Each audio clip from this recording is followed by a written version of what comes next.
Hey, man, let's get to the business, man. The big chair is full. We got people in the studio. Folks want to hear from Lady Di. Yes, man. I mean, I'm of course, in my experience in my moving around of the music industry. You know, I was we've talked previous times, but it's now time to flip the script and put her on the mic inside the big chair. Go ahead and introduce yourself, please. What's up, y'all? It's Diana Merritt, aka Lady Di.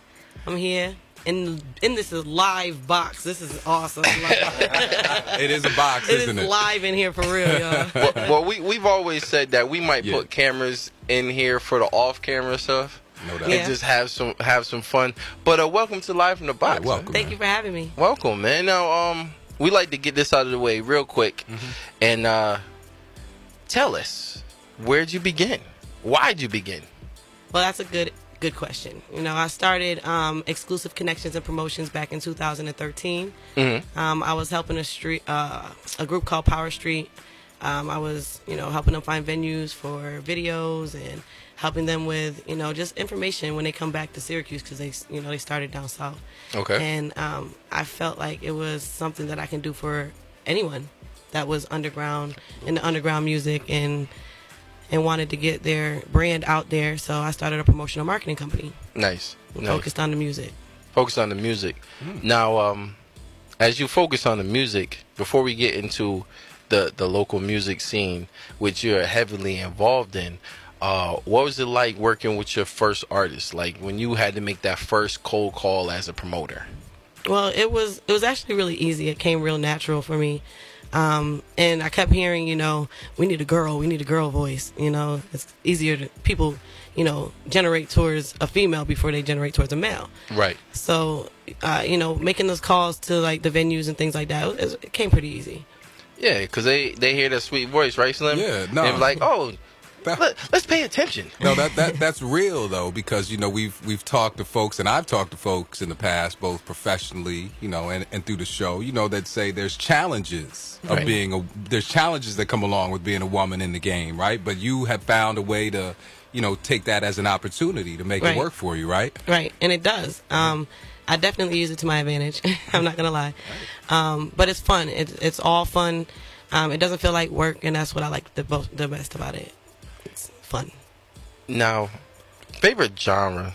I want to go into this because you seem to be wrapped around one particular genre. When did you fall in love with hip hop? What movie is that from?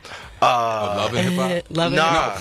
Love and Hip Hop. Old school. We're going old basketball. Love and Basketball. Right. I fell in love with hip hop young. I was real young. I listened to Jay-Z. I listened to Nas. Yeah. Those were my favorites. And, I just generated from there. Missy Elliott was one of my favorite artists growing up because she was different. Yeah. And then I learned that she was a producer. So I actually kind of touched in with creating music, too, at one point. But, it never really stuck. It's fun to do, though. It's fun. It's real fun to be in the studio and just play around with beats. But I love hip-hop. And, I'm not just stuck on that genre. It's just for some reason, like, it generates towards me. And I know a lot of people that are, in, the underground hip-hop scene. So yeah. It's that. I think it's a lot of it comes to that a kind of aggressive nature and that fearless, and not in a negative way, but that just fearless of I can just do anything. Right. And I've always gotten that vibe from you, so I can see why Slim, why they approach with that. So when we're talking about promotion, what's it? I mean, what?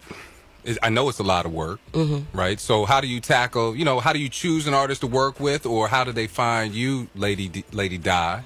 Well, and putting in the work, like, what goes, I know there's a lot that goes into it and stuff that, as a fan, that I don't get to see. I just show up at the venue, right? And it's on and popping and I'm having fun. Exactly. Right? It is a lot of work. You have to secure venues. And working with certain artists, I kind of like to work with any and everybody.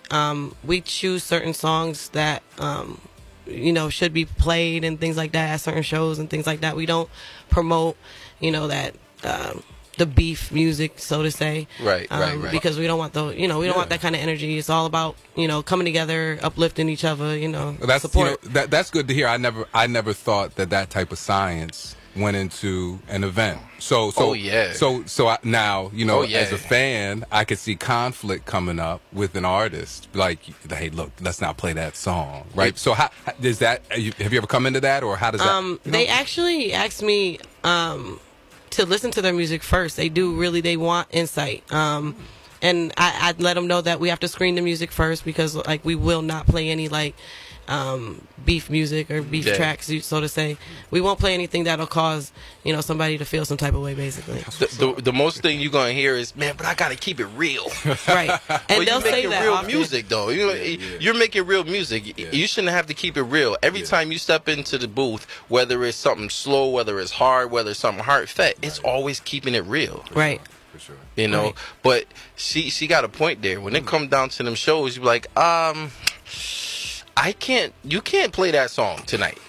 Right, and I usually let them know ahead of time. I've had a couple people having, you know, to bring in other tracks on the day of, just to fill in that extra time and things like that. But yeah, I mean, it is a lot of work to go into it. It is. Especially finding a venue that'll actually let us perform there. Now, speaking of venues, speaking about performing, speaking about certain shows, before we get into that, we're going to take a quick break and play.